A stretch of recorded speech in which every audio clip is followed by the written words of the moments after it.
tenemos Nico. a la brevedad bueno, pero tenemos un analista de Nodal que es Nicolás Malinowski, especializado en energías, y me déjate, yo sé que tardo a veces en plantear la idea, pero también tendremos que darle un contexto a por qué Nicolás viene a hablar de la energía, el conflicto, la zona geoestratégica de India-Pakistán. Entonces, ¿qué hacemos? Nos metemos con él y después hacemos la vueltita. Y bueno, dale, bienvenido entonces Nicolás Malinowski, director del OITRAF, Centro de Estudios Asociado a Nodal, analista de esta casa. Hace años que discutimos con Nicolás De lo esquí. Qué de rata, No importa. lo decís, ciencia y tecnología. Se ríe Nicolás, ahí lo veo. ¿Cómo te va, Malinowski? Buenos días, ¿cómo andan, chicas? ¿Cómo andan, Cachi? ¿Todo bien? ¿Qué hace, Nico? Ha cambiado el director del OITRAF, se Un enrubió. golpe de Sí, estado sí, como sí. el de Dina Boluarte. Se enrubieció. Se van a enojar desde las tierras cuyanas, pero no estamos haciendo un golpe de mano. Así que bueno, acá estamos, sí, vamos a pasar del análisis de las elecciones de Cava al conflicto de Pakistán-Irán, India, perdón.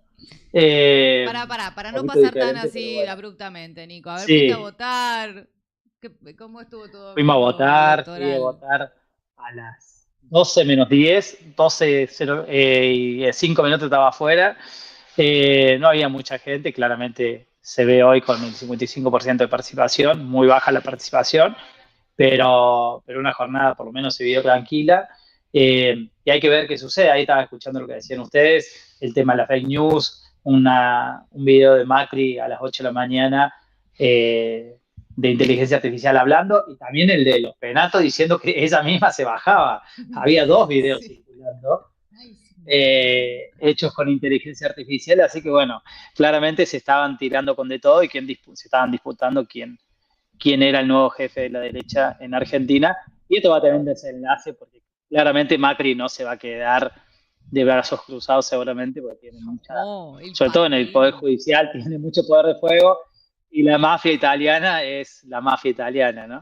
Claro, no va a ser tan fácil. La vendetta. Miren, yo compré el pororó y la verdad es que si nosotros en el campo nacional y popular tenemos problemas, por lo menos me voy a divertir con los problemas ajenos. Quiero ver sangre, que se maten, chicos. Es lamentable lo que estoy diciendo, pero bueno, a divertirnos un ratito. Sí. Hay que aprovechar el escenario. Bueno, Nico, vamos a aprovechar tu expertise para charlar este conflicto que se viene intensificando a partir del 22 de abril entre India y Pakistán, ¿no? En la zona histórica en conflicto también. Cachemira. Y vamos, el mundo observando por qué lo que empieza, viste, hay una propaganda sobre el armamento nuclear que tienen ambos países, ¿no? Y la posibilidad de que se pudra todo. Apretar el botón rojo. ¿Cuál es tu lectura? ¿Cuál Sí, es bueno, la lectura ahí, desde lo escítnico? Contanos. Sí, ahí, bueno, lo que estamos viendo es un desenlace ahí por el control territorial en las fronteras entre India y Pakistán, digamos, un conflicto histórico que viene desde el 47, cuando dejan de ser colonia de Inglaterra particularmente, y se dividen estos dos países, India y Pakistán. India particularmente, bueno, viene desarrollando una historia en el sector nuclear, un desarrollo nuclear que data del año 48, y en el 55 o 56 se asocia al programa de átomos para la paz con Estados Unidos y empieza a recibir tecnología de Canadá y de Estados Unidos particularmente, y entonces tiene una larga trayectoria en lo que es la industria nuclear, y empieza a probar armamentos allá en la década del 70, por el año 74, por ahí, que es cuando Pakistán toma cartas en el asunto y pone, digamos, foco en eso, y dice, bueno, si India, que es con quien tengo el conflicto, se está armando nuclearmente, bueno, empecemos a desarrollar nuestro plan nuclear también para empezar a desarrollar armamento bélico, donde incluso dicen en ese momento ellos, vamos, si es necesario comer pasto para desarrollar el armamento nuclear pakistaní, lo vamos a hacer para poder defendernos de un ataque o de una disuasión, digamos, con India. Y particularmente ahí lo que es interesante ver es que la tecnología que empieza a incorporar en ese momento Pakistán viene más asociado a Rusia, a China, que no era inicialmente como la de India, que venía más de Occidente, digamos, con Estados Unidos. Lo que sí estamos viendo es que el conflicto, digamos, entre estos dos países con la parte nuclear viene siendo, digamos, una cuestión más disuasiva, ¿no? O sea, ellos tienen, cada uno tiene alrededor de 160, 170 ojivas nucleares que pueden llegar a utilizar, digamos, pero es una cuestión más de disuasión para desescalar el conflicto y, bueno, por lo menos que quede un empate ahí de fuerzas, ¿no? Muy. Para verdad que Ahí teníamos está. una cosita del Ahí los Del veo. sonido, ahí nos escuchas, ¿no? Sí. Che, Nico, Sí, perfecto. Más allá de las capacidades, digo, ¿qué desarrollo tienen en general? Digo, porque efectivamente siempre lo que genera la alerta principal de lo que pasa acá es, primero, el nivel de odio y de beligerancia que hay entre ambos países, ¿no? Digo, estamos hablando de una ruptura histórica con desplazamientos forzados de personas, ¿sí? Acá la cola del Imperio Británico fue la gran hacedora de eso, ¿sí? En la división territorial del mandato británico, ¿sí? Del mandato británico, del Raj británico de la India, ¿sí? Pero ¿qué despliegue social tiene hoy la energía nuclear en ambos países? ¿Sí? Más allá de las ojivas nucleares y demás, ¿no? ¿De cuánto dependen de la energía esa? ¿La usan para la cuestión de medicina nuclear? Sí, en términos energéticos, digamos, ambos países tienen un gran desarrollo. India, por su dimensión es más, y por su historia, ¿no? O sea, tiene mayor desarrollo en lo que es el sector nuclear. De hecho, tiene alrededor de 21 reactores en operación, tiene 6 en construcción. Y fijémonos, yo los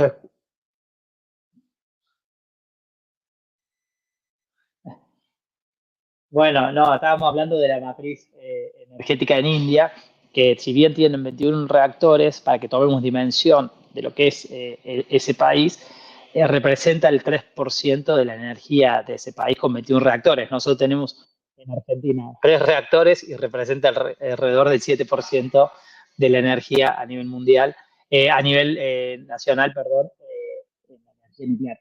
Y en el caso de Pakistán, ellos sí tienen menos reactores, tienen en operación, tienen 6 reactores, uno en construcción y uno fuera de servicio, ya porque salió de servicio por su día útil.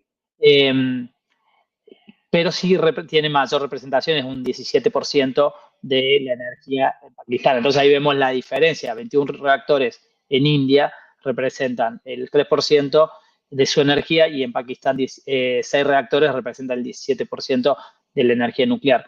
Obviamente que el armamento nuclear no es lo principal del desarrollo, ambos tienen desarrollo de tecnología y están profundizando, principalmente vinculado al sector energético y también en otras áreas del sector nuclear, pero bueno, lo que están utilizando como barrera del conflicto son las ojivas nucleares y utilizan esta tecnología para frenar las escaladas si se quiere. Había un gráfico que no lo vi, no lo mandé, pero lo podemos compartir después por las redes, que muestra cómo se desescalan los conflictos una vez que se desarrollan los armamentos nucleares. O sea, previo, digamos, a tener desarrollo nuclear en ambos países, los conflictos eran muy elevados en esta disputa que decía recién Matías, de que hay una cuestión ahí ya de idiosincrasia y de odio, digamos, entre naciones, producto de la ruptura que generó en ese territorio la colonia británica allá por 1947, posguerra mundial, ¿no? Post Segunda Guerra Mundial. Entonces, Nico, en relación a esto que nos decís, o sea, el desarrollo, ¿no?, nuclear tiene que ver con una estrategia de disuasión. O sea, ¿qué se analiza? ¿Hay posibilidad que escale el conflicto nuclear más allá de la capacidad instalada objetiva? ¿O es una estrategia y ya tener ofensiva? una ojiva nuclear podés hacer mucho daño, digamos. Claro. Ellos tienen 160 o 170 cada uno. Y sí, todos esperamos que sea una cuestión disuasiva y no que se escale un conflicto que termine siendo una guerra nuclear, porque eso alertaría, digamos, a todo el planeta. O sea, está muy cerca de China. China no creo que quiera ese tipo de situaciones cerca de su territorio. Rusia también, o sea, y China y Rusia tienen armamentos nucleares también. Bueno, hay que ver cuál es la mediación de Estados Unidos, que también estaba intentando poner paño frío en el asunto, pero bueno, una escalada nuclear puede ser catastrófica y sobre todo en un mundo tan convulsionado, con disputas territoriales muy fuertes, que esperemos que no suceda, ¿no? Claramente lo que han declarado ambos territorios, de hecho, India, a diferencia de Pakistán, en su tratado o en su política nuclear dice, nosotros tenemos armamento nuclear, pero para la defensa, no para el ataque. O sea, si a nosotros nos atacan con una bomba nuclear o algún tipo de ese armamento, respondemos con armas nucleares. Eso es lo que dice la política militar de India. Pakistán directamente no lo menciona, o sea que podrían usarlos para atacar o no. Pero bueno, esperemos que estos conflictos no sucedan, porque claramente, sobre todo desde América del Sur, desde los países del sur global, como Argentina, o sea, nosotros tenemos una bandera muy fuerte de lo que es el uso de la tecnología nuclear, pero con fines pacíficos, porque tiene externalidades positivas para la sociedad muy fuertes que pueden ser beneficiosas. Ahora bien, un armamento nuclear, y ya tenemos los antecedentes de lo que fue la bomba de Hiroshima, la de Nagasaki, que fueron tiradas por Estados Unidos en el final de la Segunda Guerra Mundial. Entonces, claro, ese tipo de consecuencias no se quieren volver a vivir, por lo menos en un mundo consciente, ¿no? Nico, y en el mundo de la OIEA, ¿no? Hoy dije bien, ¿no? Organización de la cuestión de la energía nuclear a nivel mundial. ¿Ha habido movimientos en relación a este conflicto? ¿Cuál es la participación de Pakistán y cuál es la de India en esa estructura internacional que regula, ¿no?, el uso de la energía nuclear a nivel internacional? ¿Ha habido movimientos? ¿Qué se sabe? Además tiene la particularidad, ¿no?, de seguir, está conducida ese organismo por un argentino, por Rafael Grossi. ¿Qué sabemos de ese mundo más de la gobernanza mundial en relación al conflicto?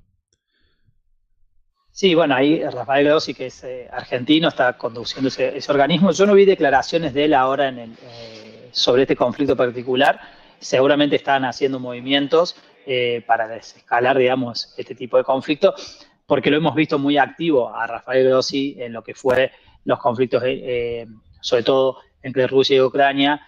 Estuvo mediando fuertemente, digamos, toda la cuestión ahí en Zaporizhia, que es donde está una de las centrales nucleares, en los límites entre Rusia y Ucrania. Uh-huh. Entonces, calculo que va a tener una misma política, digamos, que es el organismo que trata de mediar y desescalar, digamos, este tipo de conflictos, que también tiene un nivel, o sea, responde más a intereses americanos, ¿no?, o angloamericanos, si se quiere, porque también tiene, a través de esas políticas de no proliferación, tienen injerencias en los países, ¿no? No nos olvidemos todo lo que fue con Irán en su momento, el tratado de los 5 países más 1, que después, eso estoy hablando ya previo al 2020, cuando, en la primera presidencia de Donald Trump, que querían desarmar, digamos, toda la cuestión nuclear de Irán, que Estados Unidos se va del tratado. Bueno, cuando la OIEA te exige cuando uno entra, por ejemplo, al tratado de no proliferación,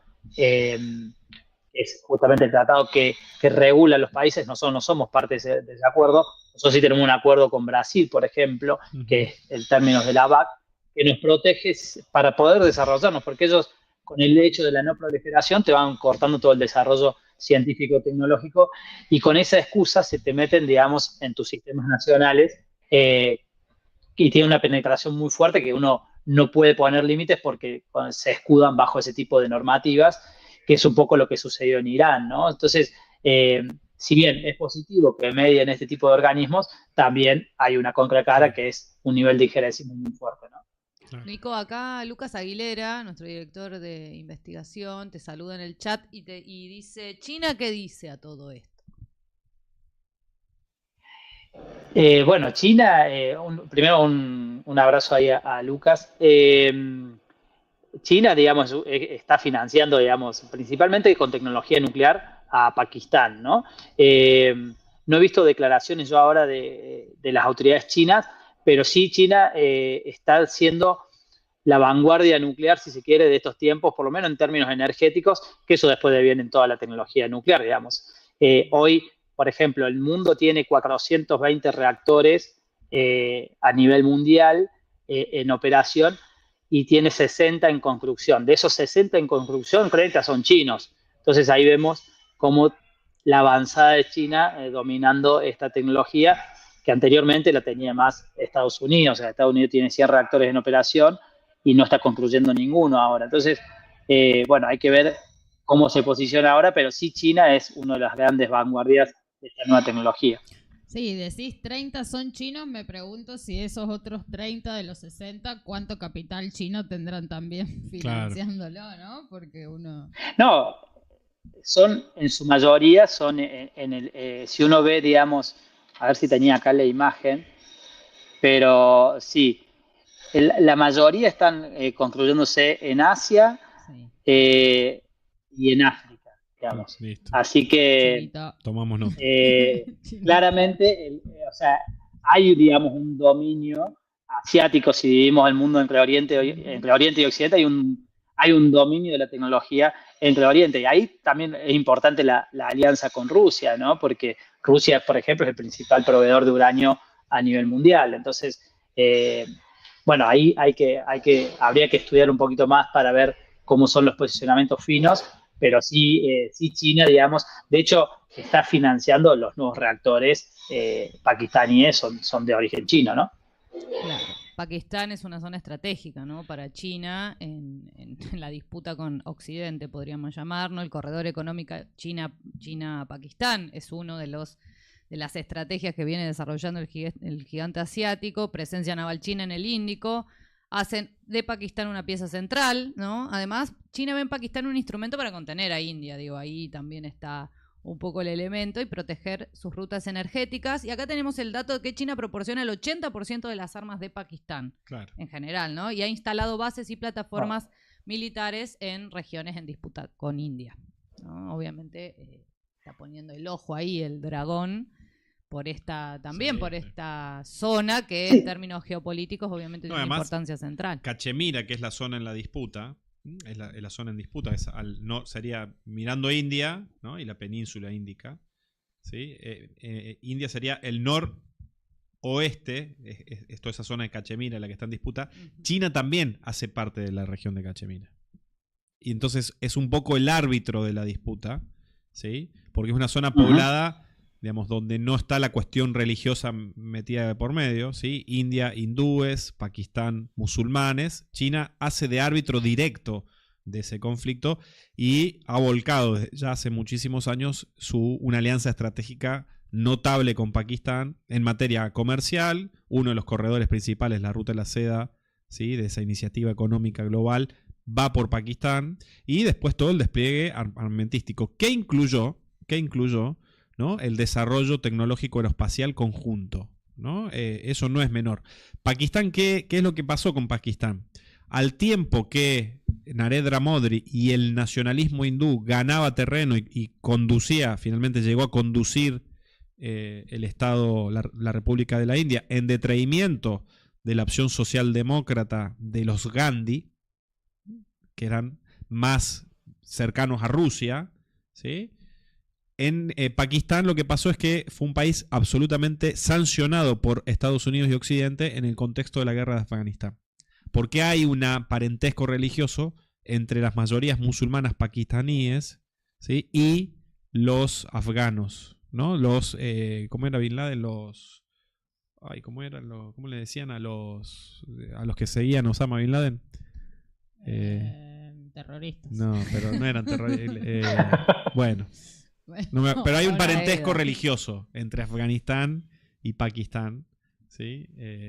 Entonces, Pakistán fue muy duramente sancionado por Estados Unidos, complicó hasta la canasta básica y la seguridad alimentaria del país, y ahí apareció China.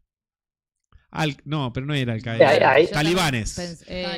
Los talibanes afganos están vinculados, emparentados religiosamente a la religión musulmana practicada, ¿sí? A la vertiente religiosa musulmana practicada en Pakistán, ¿sí? Son el mismo grupo étnico religioso. Entonces, ahí Pakistán estuvo muy sancionado y apareció la mano de China para resolver la seguridad alimentaria del país, que fue muy grave, el abastecimiento energético y el desarrollo tecnológico para la defensa. Y la platita para las armas, como Claro. nos ha comentado Nicolás. No, y sumarle como hipótesis a esto que está diciendo Matías y un poco la respuesta de Lucas, que preguntaba cuál es el juego de China en esto.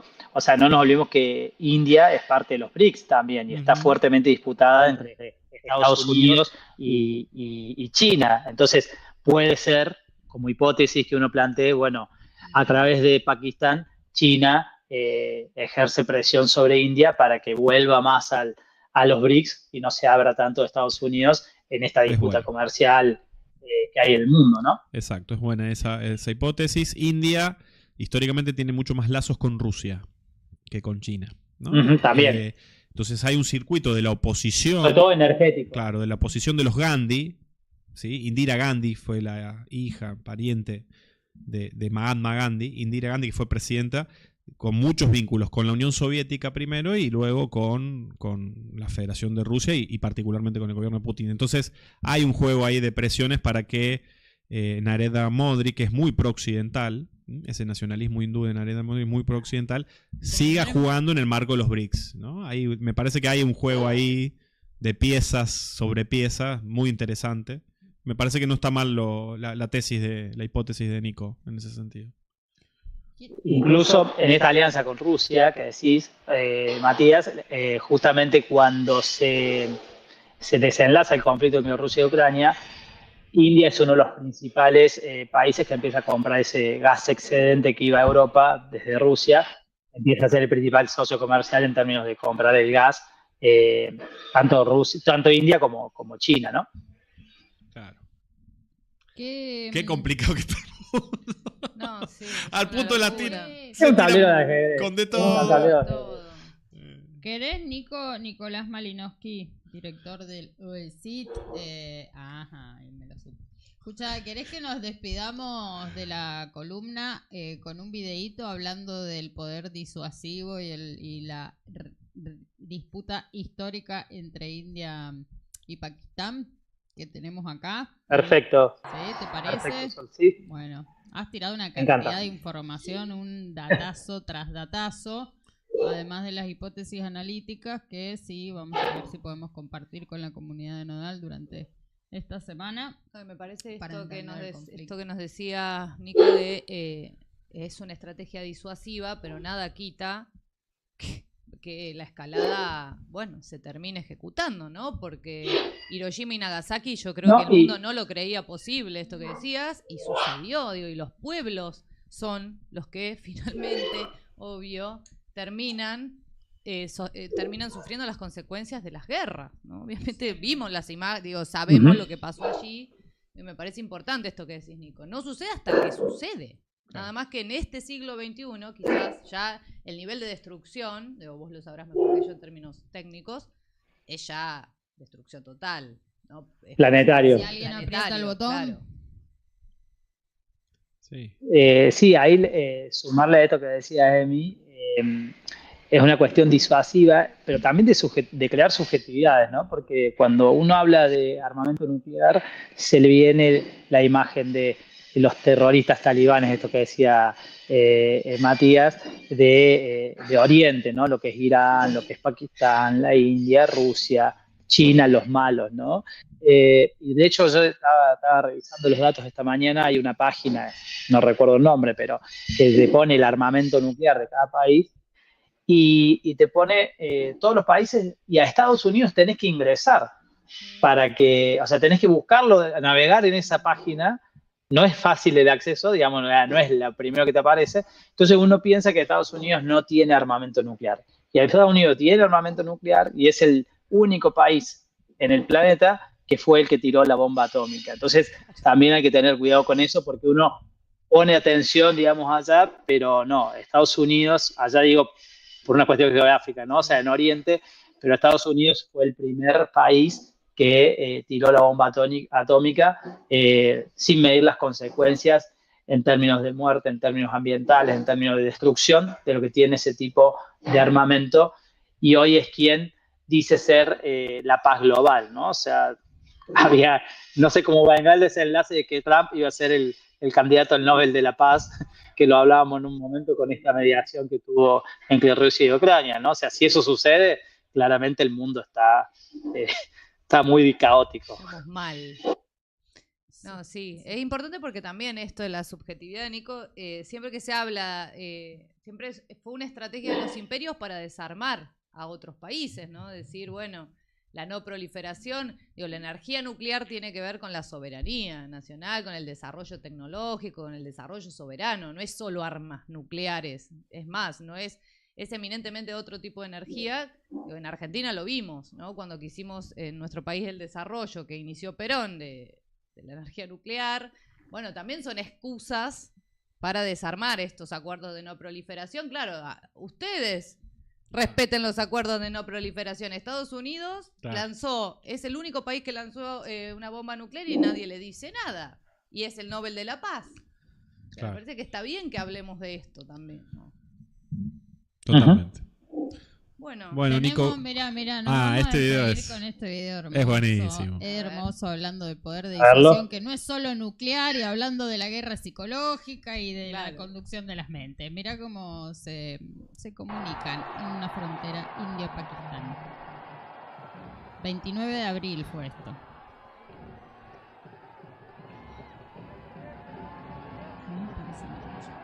Gallo negro, gallo rojo. Sí.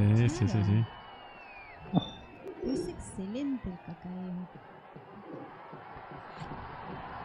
Tendría una música de fondo. Y escuchar las gentes. Michael Jackson. ¿Entendés? La gente de un lado y del otro de la frontera. La atención de esos dos muchachos. Es un duelo de rap. La batalla de los gallos.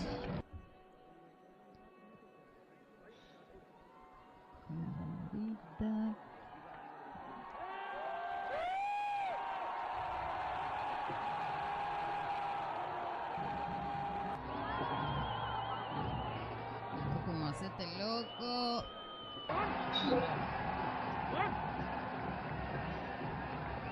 Pero sí.